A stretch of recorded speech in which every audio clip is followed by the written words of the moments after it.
we need to have more of these community health nurses, because they are the people who do the direct interface to educate our people. That was a call by Honorable Ladi, and I'm adding my voice to that call by urging upon the minister to ensure that more healthcare professionals are employed. Mr. Speaker, the Honorable Minister is aware that termination letters have been issued out to healthcare professionals who have just been employed. And I'm making a call on him that considering the fact that we need more nurses,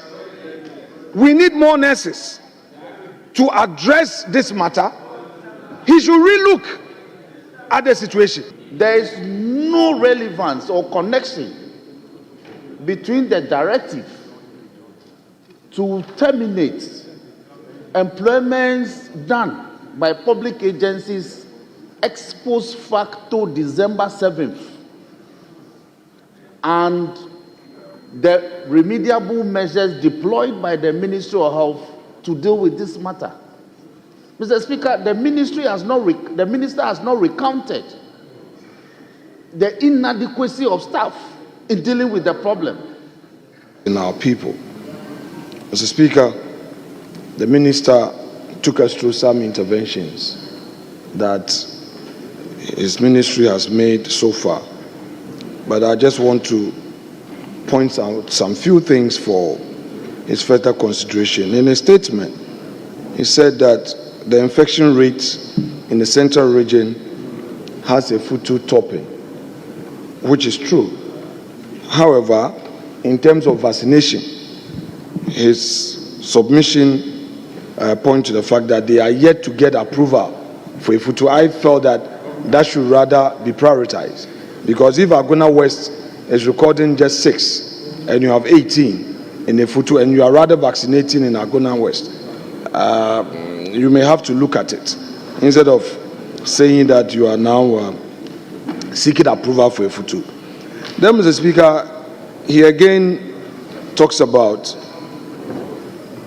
the sudden rise since January of the situation in Winneba.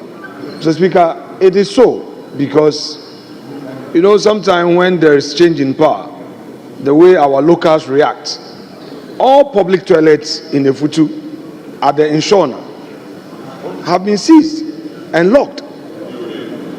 And you, the minister, fortunately you went to Winneba and you met the fisher folks at the Inshona. And that's where the problem is. So to ease themselves, and it's a problem. You know, giving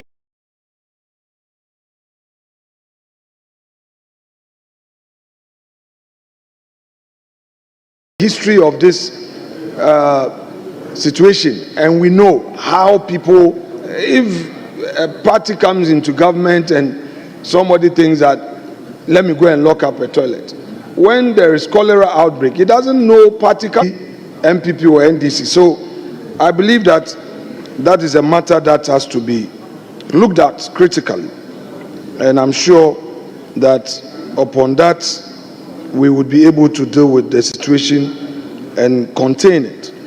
Mr. Speaker, the minister called on local government authorities to support the ministry.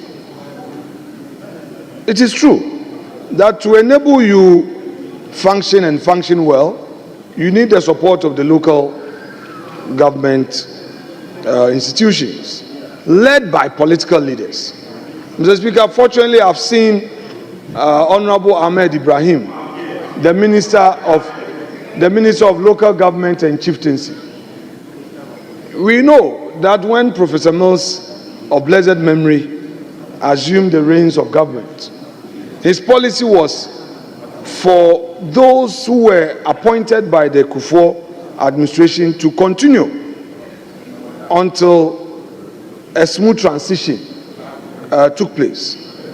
That, Mr. Speaker, helped in a seamless governance at the local level, where some new appointments were made and there was a formal handing over.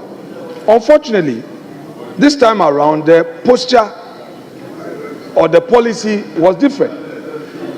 Almost on the second day into the administration, all appointments were revoked. As we speak, there is no leadership at the local government. Honorable Minority Leader, we are taking comment on the briefing of the Honorable Minister responsible for health on meningitis and cholera. Mr. Speaker,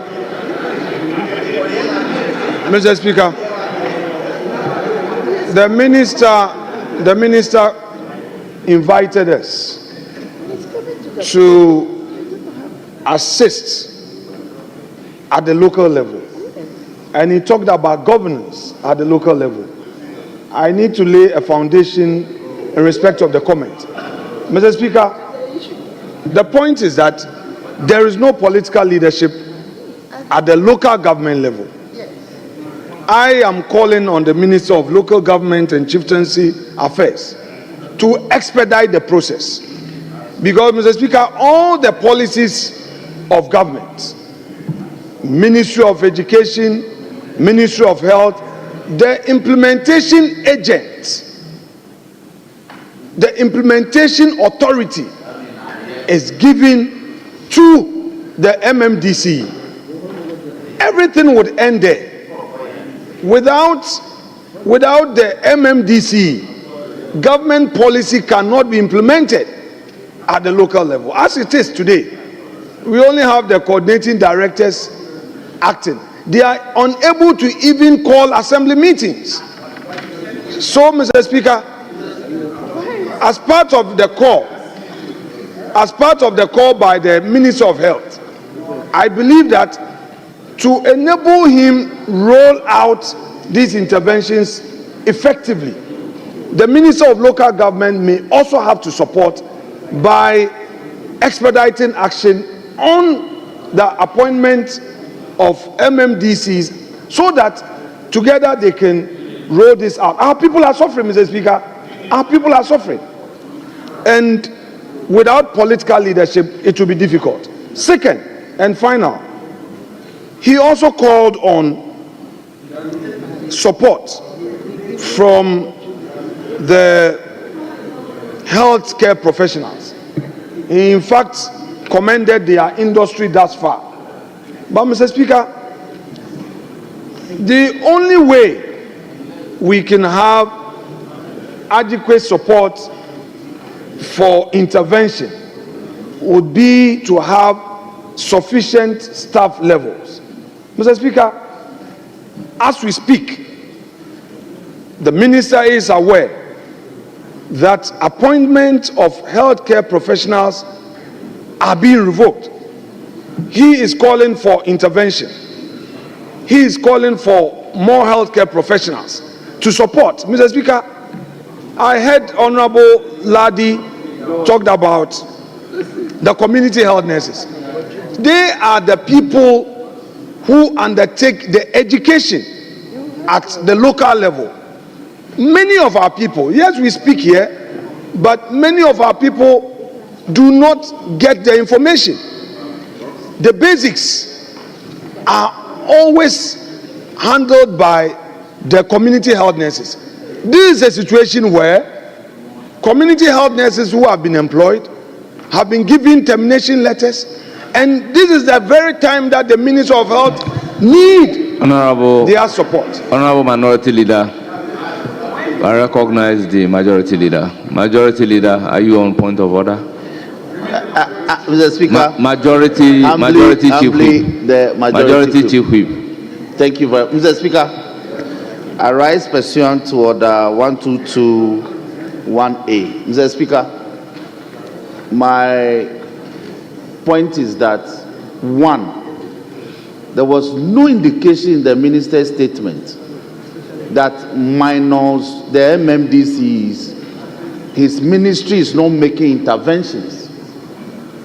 So it is mostly inaccurate for the minority leader to suggest that the absence of MMDCEs is hampering and affecting remediable measures being deployed by the ministry in dealing with the problem at hand.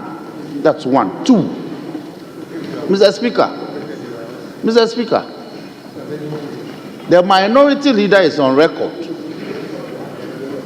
for stating emphatically that the president need not appoint or nominate an MCE for his constituency or district.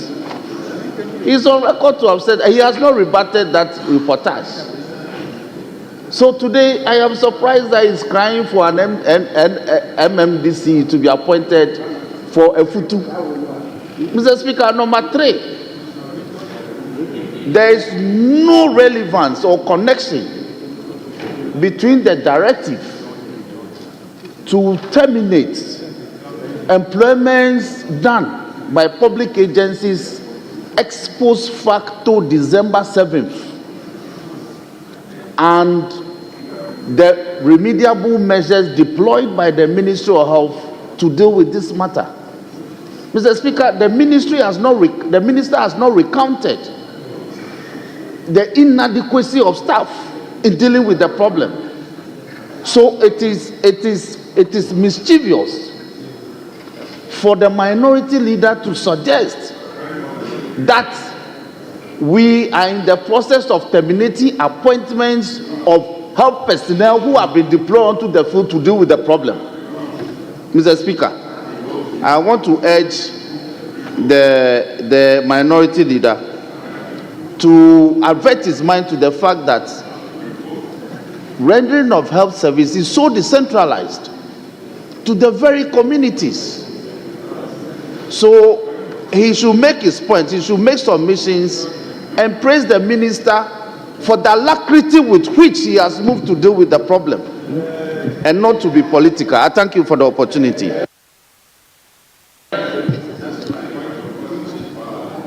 Honorable members, I indicated right from the beginning before giving the floor that we should be guided by Standing Order 91(3) and 4. Honorable members, let me read. A member may comment on the statement and the comment shall not provoke debate. 4. A member commenting on the statement shall not take more than 5 minutes except otherwise permitted by the Speaker. So, Honorable Minority Leader, proceed and conclude, limiting it to the briefing of the Minister responsible Speaker, for health. Mr. Speaker, let me make an observation first, then comply with your order. Mr. Speaker, this is the umpteenth time I have made this observation, that if we are setting a certain precedent, which is anew, I will take note, but I know that there is always a tomorrow in this house. Mr. Speaker, my respected colleague, who I listened to in silence, made an intervention, a supposed point of order, spoke for 7 minutes. I quietly checked the time. Mr. Speaker, if there might be silence, I listen. Mr. Speaker, we are in this chamber.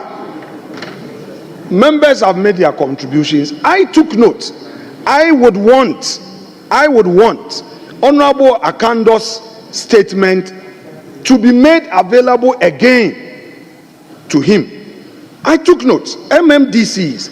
Honorable Akando made a call on us that the local government authority would have to be up and doing, and he needs the authorities to be in place. Mr. Speaker, all I am saying, Mr. Speaker, all I'm saying is that we need to have. Honorable members, let there be order. Mr. Speaker, the impatience and the intolerance must be dealt with, so that we can have a very decent debate. Mr. Speaker, the point I am making is that we need to have the political heads to be in office to assist in the implementation of government policy. And I'm happy that the minister responsible for local government and chieftaincy affairs is in the chamber, so that he takes it up in expediting it. Mr. Speaker, the minority chief whip in his intervention also made a point that I am on record to have said. He's not the minority chief whip, he's the majority well, chief whip. Mr. Speaker, I slipped. You yourself called him the majority leader. You also slipped earlier. So no problem. He is the majority chief whip and not the majority leader. Neither is he the minority chief whip. Mr. Speaker, I would have called the chair with respect. Let's treat each other that way.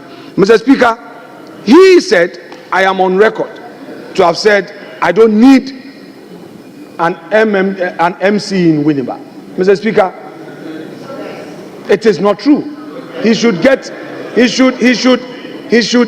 quote me and quote me right. This is Hansard. So when he wants to quote me, he should quote me right. Mr. Speaker, on the issue of healthcare professionals, the call by the Minister of Health was for support to healthcare professionals. And when the Honorable Ladi contributed, her contention was that we need to have more of these community health nurses, because they are the people who do the direct interface to educate our people. That was a call by Honorable Ladi. And I'm adding my voice to that call by urging upon the minister to ensure that more healthcare professionals are employed. Mr. Speaker, the Honorable Minister is aware that termination letters have been issued out to healthcare professionals who have just been employed. And I'm making a call on him that considering the fact that we need more nurses to address this matter, he should relook at the situation. Mr. Speaker, here's a situation where a member of parliament for Pusiga is calling on us to engage more community health nurses at the local level to educate our people. He expressed frustration on this meningitis thing in the north, and I also know that when it comes to preventive health care, we need more healthcare professionals. Mr. Speaker, in a situation where the minister needs such support to roll out government policy, it is only right and far right to call on the Honorable Minister to ensure that no healthcare professional loses a job, and that the backlog of healthcare professionals who have graduated and are at home, government ensures expedited steps in employing them. We know the budget is coming. It is a call on the Minister of Health to engage the Finance Minister to make adequate provision so that there will be clearance for more nurses and other healthcare professionals to be employed. By this, the situation will be handy, because those who have been trained will be there in the communities to support our people. Our people are suffering, and he knows so. Mr. Speaker, social intervention. I support the call by Honorable Ladi, Member of Parliament for Pusiga, that there should be more social intervention like the mosquito net is talked about. Mr. Speaker, if we don't get social intervention evenly distributed and fairly given to the most vulnerable groups, Mr. Speaker, how would we be dealing with the situation as the minister has briefed us on?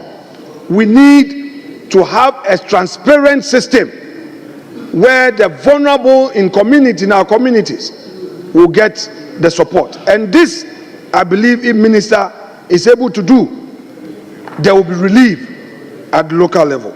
Let me, in conclusion, thank the Honorable Minister, who is a very respected colleague, for acknowledging my contribution in the fight against this menace. Unfortunately, suffice to state that he made a general acknowledgement.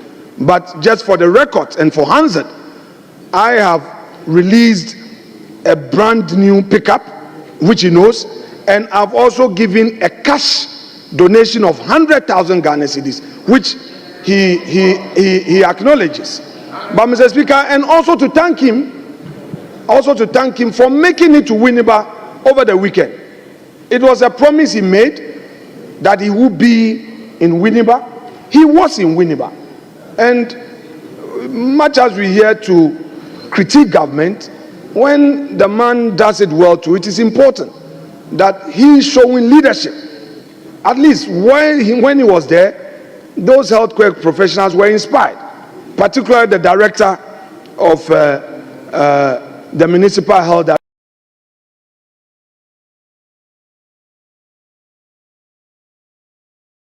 Dr. Paulette Brown. And I want to take this opportunity. Been very collective. So far, all the health facilities have been made available. And Mr. Speaker, it is important that I point out that of the 21 health centers in Ifutu, 17 were constructed by me with my own pocket money. And all these facilities, yes, Mr. Speaker, the Papa called Damti Health Center, the Akosua Village, the Penche, the Nye Frame Health Facility, the Jahazi Health Facility, the Dr. Pra Health Facility, the George Kwame Kwanzaa Health Facility, and the Samuel Owusua J Health Facility. Mr. Speaker, these are health facilities are constructed and finished, and these facilities are providing support to our people. And Mr. Speaker, we will continue to serve the people and continue to rely on the Honorable Minister for his support, because there's a new children's hospital coming up. There's a new children's hospital coming up at Jenjazi. It's a 150-bed children's hospital, and it will be an intervention for both primary and secondary support facility. And I'm sure with that cooperation, in future, we will be able to address some of these things adequately. And Mr. Speaker, I would want to assure the Honorable Minister that just as we've been doing in the past, there will be cooperation. There will be cooperation to enable our people benefit. But you should remember that in terms of support to the health sector, Ifutu must get its fair share. Mr. Speaker, without more, I would like to thank you for this treasure space. God bless you. Thank you, honorable members. Because you've brought the minister responsible for local government into the debate, I intend giving him the floor. Thank you, Honorable Speaker, for giving me the opportunity. Honorable Speaker, to begin with, I must take this opportunity to commend the maker of the statement, Honorable Kobna Minta Akano. In fact, having metamorphosed from ranking member on health to the minister responsible for health, he has started on a very good note. And I think everybody admires that. But Mr. Speaker, it is on record, and as the maker of the statement has stated, that the cholera outbreak was inherited from the previous administration. And Mr. Speaker, may I read for you Bulletin. Mr. Speaker, I must put on record that the current outbreak began over 5 months ago in October 2024 in Adan West in the Greater Accra region. Mr. Speaker, how do you blame the absence of MMDCE from post on this? If there is cholera outbreak, it's a health problem. and you are attributing political problem for health problem. How can that be? Health issues and you are using political solution. Oh, leave that.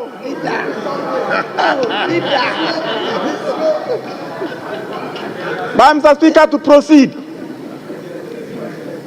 Yes, it is true that Professor Mills, when he took the baton from the former President Kufuor, he allowed the MMDCEs to be at post for over 5 months.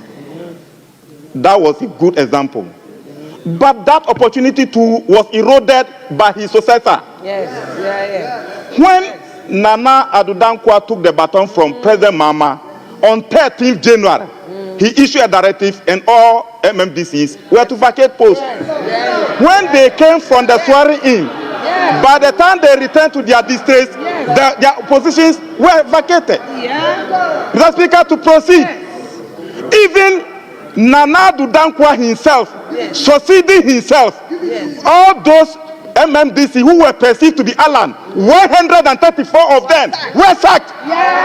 You are aware of this? The same administration, 134 MMDCs were sacked. So how do you blame us with this? Thank you, leader. But Mr. Speaker, I wanted to raise point of order to clear this. And you say you give me the opportunity to state. That's why I'm stating them. That is not the solution. Mr. Speaker, to continue, you blaming us. You are on record to have said that you ensure that no DCE is approved in your constituency. Honourable member, conclude. You are on record to have said that. So what are you saying? Mr. Speaker, you are record as majority leader to have said that you will not allow a DCE to be approved in the future. And if you don't approve DCE, how will you get DCE? Meanwhile, there's Cholera Outbreak, and you know DCE will come and solve it. And you are saying you will not allow us to have DCE there. So you don't have you don't want the problem to be solved. Mr. Speaker, to proceed. Honourable member, conclude. Mr. Speaker, I was mentioned. Honourable Minister responsible for local government, chieftaincy, and religious affairs. Conclude. So, Mr. Speaker, why? This is a response to a majority leader's call. Honourable Minister responsible for local government, chieftaincy, and religious affairs. Yes. Yes, Honourable Minority Leader. Mr. Speaker, I've given the floor to Honourable Minority Leader. Mr. Speaker, my colleagues are creating the impression that it is one Afenyo Markins against 1,000 NDC. No problem. Yes. One Afenyo Markins, when Afenyo Markins speaks, 1,000 NDCs are on their feet. Mr. Speaker, with the greatest respect, this is not a time for us to debate. But I believe that the Honourable Minister for Local Government has misconstrued my comments and misappreciated say.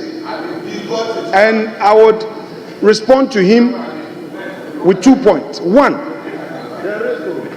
the maker of the statement himself made a call on us. And Mr. Speaker, my style is always to take notes. So I took notes on all the points he raised. So I have here the need to have MMDCs in place. It was his call. Check his statement again. I am not making a political statement. He himself made a call. So I said that to the extent that you are in the chamber, take this on board. Take this on board so that you facilitate the appointment of MMDCs. Second, the issue of Akufo-Addo and all. Mr. Speaker, Nana Addo Dankwa Akufo-Addo does not come in this matter. Nana Addo Dankwa Akufo-Addo does not come in this matter. It is your government in office. And all we are saying is that there is a cholera outbreak, and the minister wants the local government authority to be properly constituted to take this matter up. What you are supposed to do as a local government minister is to expedite action. It's not to take issue with me. It's not to take issue with me. It's to urge on government to speed up the nomination. Honorable members, order. Honorable, I'm watching your disorderly conduct. We need the nominations to be done as quickly as possible, and when the nomination is done, we would be able to go through the confirmation process. As to what is happening in Winneba, Mr. Speaker, if you want to bring constituency matters to this floor, I don't think that it will be appropriate to be bringing partisan rally comments on this floor. Mr. Speaker, Ahmed knows that we have one republic. That is the Republic of Ghana. Honorable Minority Leader. Mr. Speaker, I need to finish with respect. Honorable Dafeamkpor was allowed to finish. Mr. Speaker, let me finish. He called him on a point of order against me, and I quietly listened to him. So let me conclude respectfully. I need to conclude respectfully. Then conclude. I will, Mr. Speaker. I will. What happens in Winneba at rally, where we say, "Oh, Republic of Efutu," those are, Mr. Speaker, those are matters for political excitement. Yes, Mr. Speaker, if I go and meet my local foot soldiers and I say the Republic of Efutu, when we all know by law there's one republic, is this a matter that the presiding elder of the Pentecost Church, who has now been elevated to the status of minister of local government, and you know that I was part of the approval process. I was part of your approval process. Is it a matter for you to come and raise here? Mr. Speaker, what is a notorious fact is that in Efutu, all the assembly members are MPP members. So we want you to plead with us. Yes. Then when you bring a good nominee, a good candidate, we are going to support you. But if you don't bring a good candidate, it will be difficult. But this is not about winning, but it's about the nation. It's a matter for the nation. Honorable Minority Leader, please conclude. Mr. Speaker, they have to tolerate on this matter. Yes, I said so. That is true. Mr. Speaker, that is true. Members, all the assembly please, members are MPP members. If you don't have the floor, resume your seat. Honorable members, sometimes out of respect to the leadership of the House, we normally don't rule them